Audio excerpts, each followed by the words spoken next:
Welcome to another edition of Designing Spaces, the show that's all about you and your space, your home and surroundings. I'm Debbie Murray. And I'm David Jones. You know, here on Designing Spaces, we take a look at all aspects of your home and your property, including lifestyle. So there's plenty to interest anyone who owns a home or plans on buying one. Well, we've got remodeling projects on tap and tips on how to save money and make your home more efficient. And do-it-yourselfers, you're definitely going to want to take some notes on today's show. You folks are close to our hearts, and we show you all kinds of projects for around the house, outside the house, and of course, we profile cool gadgets and tools to make it all easier for you. So stick around and see it all right here on Designing Spaces.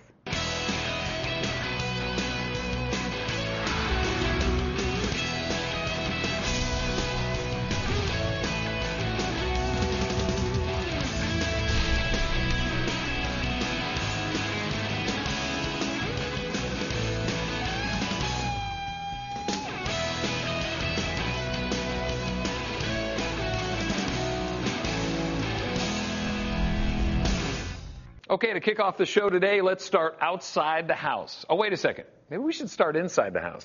Are you asking me? I don't know. Well, on Designing Spaces, no matter where we start, it's going to be good. You know what? She's right. Take a look. Home maintenance and do-it-yourself projects are pretty popular here on Designing Spaces, so we want to make sure that all of our viewers are taking care of their hands as they're taking on those around-the-house projects. So joining us today from Ansel is Kathy Peterson, a DIY expert who is very much aware of what is needed to take care of your hands as you do those projects. Kathy, it's so great to have you here today. Rhonda, thanks for having me. Now, we're going to take a look around this house and see some possible DIY projects that we might encounter, and then ways to protect our hands as we work on those projects. Right, and there are so many different projects we're going to show you today. For example, this is a great glove to wear around the pool to protect you from solvents and chemicals. If you're working with tools and, scrapers or anything that's cutting, you want to protect your hand from cuts. This is a great glove to have. You love to garden, and this matches your outfit so well. And it's for the lady as well. Looks nice, but it's also going to protect your hands from calluses and things like that. And then for the heavy-duty, DIYer that likes to do, the heavy stuff, this is the perfect glove for those types of jobs. So when you're looking for gloves, I know you can go to the hardware store, and there are so many different types of gloves there. How do you know which ones to buy, and are they all made the same? A lot of the gloves on market today don't protect your hands from cuts and abrasions, so you want to make sure that you read the label. And you also want to make sure that you know what type of job that you're going to be working on. Consider different things like, do you need a better grip?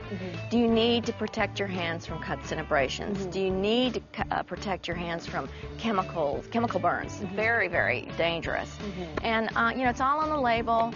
And then, of course, use common sense. Try the glove on. Make sure it fits and feels well. You don't want to wear your husband's big, bulky gloves. That's going to kind of make it a little bit more difficult to do your projects right. Okay, so we're going to work around this house and look at some possible DIY projects, and you're going to show me some ways to protect our hands. And it could be anything from staining wood to some basic landscaping. Exactly. We've got a lot of projects. All right, let's get started. Okay. Okay, so here we've got two common projects. We have broken glass and then also a tiling project underway. How many times have we tried to pick up broken glass with our hands? Way too many times, and too many cuts from that as well. So here we've got a whole pile of broken glass. And these are the Ansel cut protection gloves. So you really want to make sure. But look, I can just pick all this up. I don't have to worry about anything. That's great. Now, on the other hand, if you're doing a lot of tile work and scraping, you do not want to cut yourself with this scraper. Yes. So, and it's got a good grip on it, so you can, scrape away, and your hands are going to be protected. It's fantastic. All right, well, let's go take a look at something near the pool that involves chemicals. Okay. So, Kathy, a lot of projects that we might work on around the pool would involve chemicals. Yes, and you need to wear your gloves when you're working with chemicals. This is the Solvex glove, and what's great about it, it's made from a material called nitrile that doesn't allow the chemical to permeate through the glove. So if you're working with pool chemicals or plumbing chemicals or lawn care chemicals, even concrete cleaners, you want to make sure that you wear the right kind of glove, and the Solvex is perfect for that. Now, those labels on the chemicals are there for a reason. It says poison. different glove materials are recommended for use with different chemicals. So Ansell has developed a tool called Ansell Specware, so that before you start your project, homeowners can go online to match the chemicals that they'll be using with the right glove. You want to use the Project Series Heavy Duty Impact Glove. There's 3 things you want to look for. You want to make sure that you have a good fit, grip, and protection. Those are the 3 things you want to look at. And lastly, the Inspire Light Duty for Women gloves are great for gardening. It was created to fit women's hands and can also protect the hands from calluses when you're working with those garden tools. Now for the men, the Project Series Light Duty Glove is perfect for gardening as well, but it's designed more for a man's hand. Well, thank you so much, Kathy, for giving us all this fantastic advice on protecting our most valuable tools. Right, our hands. So where can our viewers find more information on Ansell gloves? Well, all you got to do is go to ansellconstruction.com and find a list of all the retailers and online vendors for all the gloves that we talked about today, plus a whole lot of other gloves. Okay, great. Well, it's been fun. Thank you so much, Kathy. Thank you. And a special thank you to everyone at Ansell Healthcare for making this all possible today here on Designing Spaces. If you'd like to view any part of the show again, just go to our website at designingspaces.tv. And there we've also put a link to the Ansell website as well. For Designing Spaces, I'm Rhonda Castagna. A home remodeling project will not only make your house more functional and attractive, it can increase its value. Cha-ching! From the kitchen to the bathroom, the floors, the walls, plumbing, or roofing, Designing Spaces likes to bring you the latest ideas for projects and home renovations. Homeowners, here's something you really should see. Watch. Money is tight, and the real estate market is still in a slump. That's why lots of Americans are staying in their homes longer than they ever thought they would. So a home is an important investment. One essential factor that determines your home's value is the roof. It protects your family and belongings from the elements, and it contributes to your home's curb appeal. But your roof needs TLC from time to time, and if you don't do repairs right, it can cost you dearly. Designing Spaces is in Randolph, New Jersey today with Joanne Liebler, the former co-host of Home Time on PBS, to talk to us about roofing. Welcome to the show, Joanne. Well, thank you so much, Patricia. You know, for the last 5 years or so, I've been working with GAF, which is North America's largest roofing manufacturer, to help educate homeowners about how to make the best roofing decision. Now, I have heard of a lot of horror stories about bad roofing jobs over the years. How can we avoid things like that? Well, yeah, there are a lot of nightmare stories out there. And the thing is, most of these problems could have been avoided. Basically, people need to think of 4 key things when they're buying a new roof. First, pick the right shingle, one that's going to protect and increase the resale value of the home. And second, make sure the contractor installs a complete roofing system. Next, choose the right warranty to protect your investment. And finally, and boy, this is probably the most important thing, choose the right contractor. You can do everything else right, but if you choose the wrong contractor, you could have a real disaster. Okay, now that's a lot to digest. Can you walk us through each step? Sure. Well, we'll start with the shingles, and there are 3 types. 3-tab shingles, like the Royal Sovereign. These have been around the longest, give you a very basic look, and if you're on a budget, these are the way to go. Then there are architectural shingles, like the Timberline shingle with an enhanced appearance, which you see on a lot of homes, including this one. In fact, it's by far the most popular brand. And finally, there are lifetime designer shingles, like the Camelot. Really dresses up a home and adds to its curb appeal. You know, real estate professionals know that your roof typically represents up to 40% or even more of the curb appeal of your home, and that affects resale value. Lifetime designer shingles are for people who want to invest most in their home's beauty and curb appeal. They come in a variety of styles and colors to suit just about any taste, and they really make any house stand out. Oh, and plus, they come with a lifetime limited warranty. Okay, once we make a decision about the shingles, then what's next? Yes, a new roof is more than just nailing on the shingles. It's actually a system of components that work together to protect your home. Now, here's what that system includes. Roof deck protection. Now, the roof deck is the plywood that's underneath the shingles. Now, the best roof deck protection breathes to help let moisture escape and prolong the life of your roof deck. Waterproof leak barriers. These seal the vulnerable areas of the roof like eaves and valleys, and very importantly, attic ventilation. And finally, a roof will never look completely finished unless it has the right ridge cap. Oh man, you'd be surprised at how many people match the wrong ridge cap to their shingles. You should always buy the corresponding product from a shingle manufacturer. And I always suggest that the homeowners use an integrated system from one manufacturer. And that way, if there's a problem, you won't have any finger pointing by different manufacturers. Okay, that makes sense. But you mentioned attic ventilation. What does that have to do with installing a new roof? A lot. Proper attic ventilation is critical for a couple of reasons. First of all, it can impact the longevity of your new roof. What happens is that during the summer, all the heat and the humidity can get trapped in the attic, and if it can't breathe or ventilate, it can literally fry your shingles, not to mention raise your energy bills. Well, not only that, too much humidity can cause mold and mildew problems, which can affect your health. And secondly, in the winter, moisture from inside your home can get trapped in the attic. And that can cause problems with your roofing system and also soak your insulation and raise your energy bills.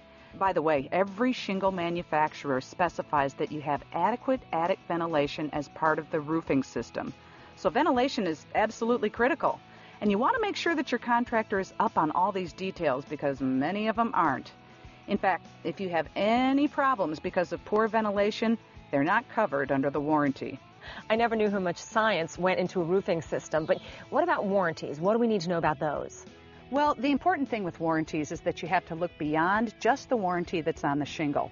Some manufacturers have developed enhanced warranties that provide better and longer protection, and not just on the shingles, but on the entire roofing system. Now, all these warranties cover against defects in the materials, but if there's a problem with the installation, you have to rely on the contractor to come back and fix his work. Well, that's why one manufacturer, GAF, came out with a warranty that covers not just the materials, but the contractor's workmanship as well. So even if the contractor's out of business, GAF will fix the problem. They even send out a specially trained factory inspector to review the installation of the roof. So really, what difference does it make who fixes the problem? Well, because your roof is expected to last for decades, right? But up to 80% of roofing contractors are out of business within 5 years. 80% in 5 years. Yep, pretty wild. Wow. Huh? So in other words, if you're 10 years down the road and some sort of problem develops, you're on your own. You know, I'm sure that most people don't realize that. So how can they avoid that kind of situation? Well, one thing you can do is to get a warranty from a manufacturer that covers the contractor's workmanship. And I know, for example, that GAF has a warranty like that. Well, and the other thing to do is make sure that you choose the right contractor in the first place. Now remember, you can pick the best materials, but if they're not installed right, you're in for a load of trouble. So then how do we go about finding a reliable roofing contractor? I mean, do we look through the yellow pages, ask friends? You know, most of us only install a roof maybe once or twice in our entire lifetime. So this is a very challenging and big decision because we're talking about your home. I've found that your safest option is to look for a contractor who's been certified by the roofing manufacturer to install their products. Now, usually those contractors are going to be more familiar with the products and how to install them correctly, and may have even received specialized training from the manufacturer. For example, GAF was the first to offer a certified contractor program for residential roofing. And their master elite contractors have been pre-screened to meet some pretty tough requirements so that they're at the top 3% in the business. Well, Joanne, I think that we've learned today that getting a new roof is a heck of a lot more involved than just hammering some shingles onto the top of your house. Thank you so much for joining us today. I appreciate it. Thank you. And if you'd like to watch this segment again, just log on to our website at designingspaces.tv. And there you'll also find a link to the GAF website. For Designing Spaces, I'm Patricia Stark, and we will see you next time. Inspired to get started on a project? Designing Spaces is all over do-it-yourself. That's right. If I had sleeves, I'd roll them up right now. Anyone who enjoys the feeling of accomplishment that comes with upgrading their homes and property will definitely want to see this. Check it out. An often overlooked part of your home's curb appeal is the driveway. Many homeowners with asphalt drives overlook the slow aging that occurs with time, such as increasing number of cracks, the appearance of potholes, and a general dingy-looking surface. By properly treating an asphalt driveway, it can be restored to its former beauty without having to resort to expensive repaving. Designing Spaces is ready to show you how you can do it yourself. We're here with Jerry Chavez, product manager for sealants and driveway products with the Henry Company, and also the homeowner Leo to do a driveway makeover. That's right. We're going to beautify this asphalt driveway back to its original form, and we're going to do it as a do-it-yourself project. Now, Jerry has the tips, tools, and materials we need to get this job done right. Jerry, thank you so much for joining us. Excited to be here, Bobby. Leo, thank you. Bobby, thank you. Before we get Leo working, I've got a few questions. First off, Why bother? Why should we restore this asphalt driveway to its original form? Well, although asphalt driveways last for many years, they don't stay smooth and black forever. But there are simple steps you can take to maintain your driveway, increase its service life, and your home's curb appeal. After all, your driveway is one of the first things people notice. Additionally, by sealing your driveway, you're saving a lot of money by avoiding expensive repaving costs. Okay, well then that leads me to my next question. We've decided we're going to restore this driveway. What's the fastest and easiest way to get that done? Bobby, that's simple. It's a simple 3-step process. Clean it, repair it, and seal it. Well, it sounds simple enough, so maybe we should get Leo working. Absolutely. Bobby, I'm so glad you're here. You know, we love do-it-yourself projects. We love the satisfaction from doing these ourselves. The care factor can't be beat, and the savings we use on other home projects as well. So are you ready to go help us? Well, I'll tell you what, I'm here to lend a hand, but I think with Jerry's guidance, you should be fine. Very well. All right, let's go start this thing. Jerry, we're ready to get started. Tell us, what's the first thing we need to do? Again, remember, it's a simple 3-step process. Clean it, repair it, and seal it. But before you do that, you want to make sure to take care of any weeds that may be growing in the cracks or other areas of the driveway. Next, you want to sweep the area or use a leaf blower to remove any dust, dirt, or loose materials from the driveway. And be sure to take care of any gas or oil stains by cleaning them thoroughly with a stiff bristle brush and a general purpose cleaner. And then you want to follow that up with a garden hose with a spray nozzle. Wash down the area, but be sure to sweep away any puddles. Sounds simple enough. Absolutely. Let's get started. Step 1, sweeping and cleaning.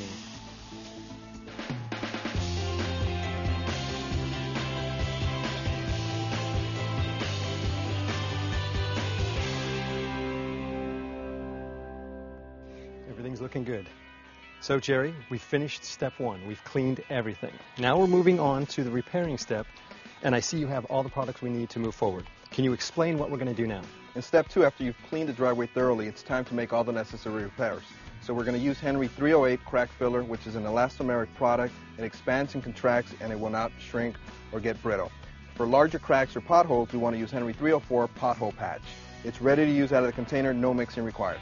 All right, let's put Leo to work. Let's do it.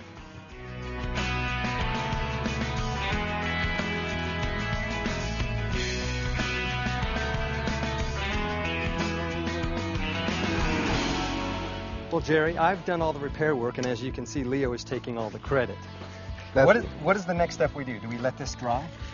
Yes, after all the repairs have been completed, you want to allow the product to cure properly. This particular product sets up in about an hour, but others take a little bit longer, so always refer to the product packaging for further instructions and detail. All right, well, let's meet back here in 1 hour, and we'll be all set for that final step. We are ready for that third step, the application of the sealer. Jerry, tell us exactly what we're going to do next. Absolutely. Step 3, we're going to seal the driveway. The driveway has been cleaned and repaired, but before we get started, we want to make sure that the temperature is at least 50 degrees Fahrenheit and rising. There's no rain in the forecast within 48 hours, and start early in the morning. This sealer is waterproof only after it has completely sealed. And for best application and appearance, be sure to use a brush applicator. Well, this is the step I've been waiting for all day, so let's start.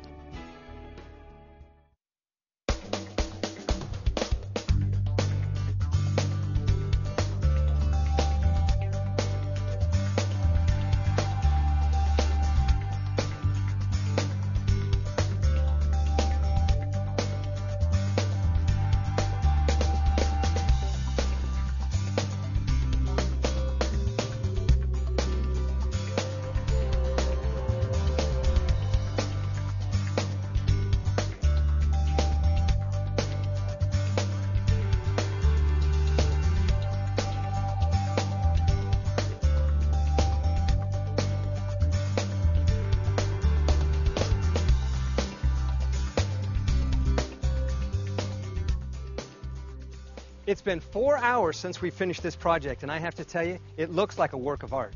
And it is now dry enough that we can walk on it. Tomorrow at this time, you'll be able to park your cars back in the driveway again. What I liked most about this was the fact that the tools we used to put these products down were normal things that you would find in Leo's garage.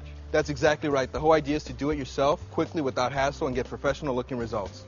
Where can our viewers find these products? You can find Henry Driveway products at your local home center or hardware store. And for more detailed information on driveway products and other projects, you can visit us at henry.com. You can also go to designingspaces.tv, where you'll find the link that Jerry just mentioned, and you can also watch this part of the show again. I have to tell you guys, that was a very fulfilling do-it-yourself project. Thank you, Bobby. I had a great time. Thanks, Leo. For Designing Spaces, I'm Bobby Dodge. Inside or outside, here at Designing Spaces, we're always thinking about what you can do to make your living space a better place to be. All right, wait, thinking about it? Let's show them. Take a look. She's a woman of action.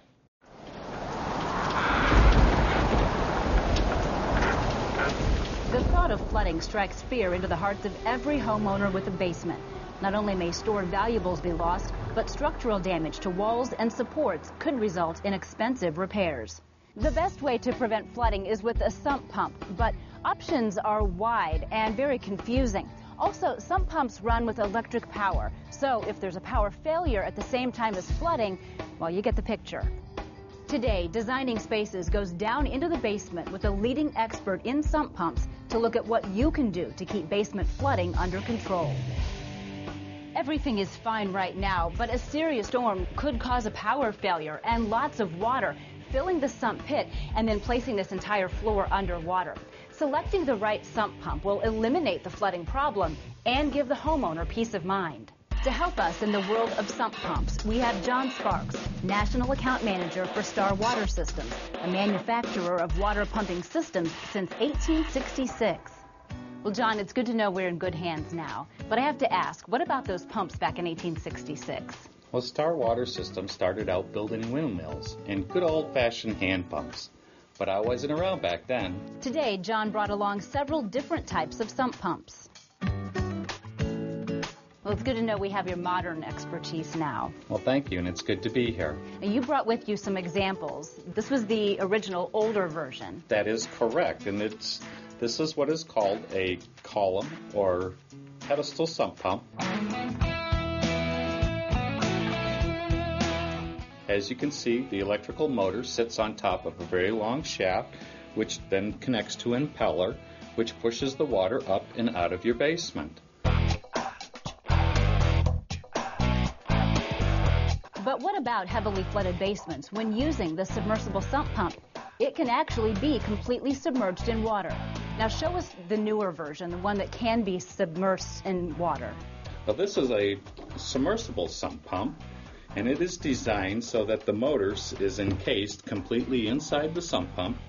As you can see, it's surrounded by a cast iron housing. The electrical current is hermetically sealed so that as the electrical current comes in and out of the pump, it won't stop the pump from running. This device here is what turns it on and off. That is correct. This is a float switch. This is a vertical float switch.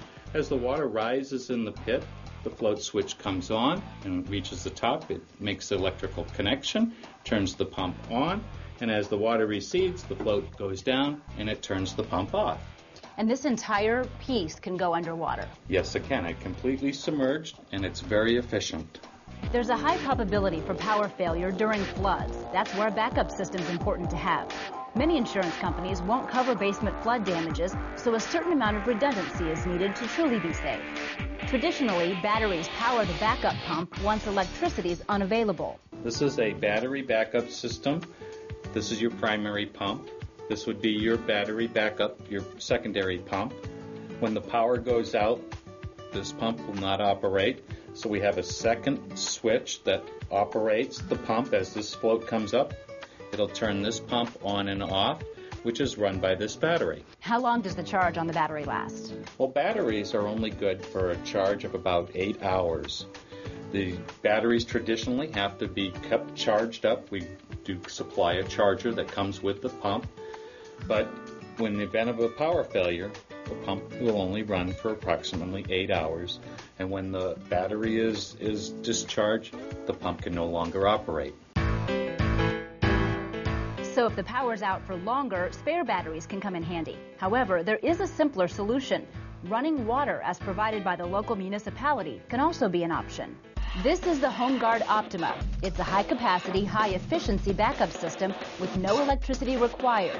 It has a small footprint and removes 2 gallons for every gallon of water used. This is our all-new HomeGuard Optima. It's a water-driven backup sump pump. And how does it work? It works off of your municipal water supply. As your water supply comes through, it goes through what is called a nozzle venturi system. And what that does, it creates vacuum in the drop pipe.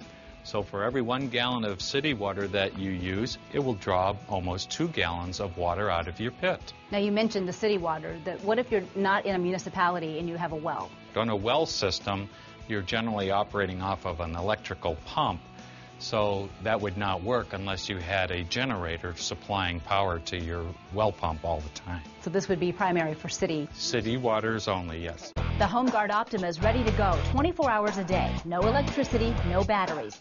Because it does require running water and is efficient, it should really be used primarily for backup purposes. So explain to me how this all works. Okay, well, it's very simple. What I've done here is I've taken my primary sump pump, I've added my discharge pipe to it, I've taken the HomeGuard Optima out of the box, I've connected it here very simply with our fittings here, and I've added a discharge pipe to it, and then the only thing I have to do left after that is connect my city water supply to this very easy push-on connection. And then this entire unit would actually go down into the sump pit. That would go down into the pit, and then you'd make your final connections. John, if people want to find out more information about the Optima or about the submersible pump, where do they get that? You can go to Star retailers across North America or visit us at starwatersystems.com. John, thank you so much for all of that important information. It was my pleasure. Thank you for having us. And if you'd like to find out more information, you can also go to our website, designingspaces.tv. There you'll see streaming video of this segment. We'll also have a link for you to the Star Water Systems website. Again, thank you to John Sparks and Star Water Systems. For Designing Spaces, I'm Heather Herron. We have really covered a lot of interesting topics on the show today. And you know, we wish we could keep going, but unfortunately, we are out of time. I'm David Jones. Thanks for joining us today. And I'm Debbie Marie. We'll see you on the next edition of Designing Spaces. Bye-bye. For more information about anything you've seen on today's show or to find out how to be part of the show, log on to designingspaces.tv. Follow us on Twitter at twitter.com/dspacestv or friend us on Facebook. Type in the words Designing Spaces. You can visit these websites to learn more about the participants on this edition of Designing Spaces.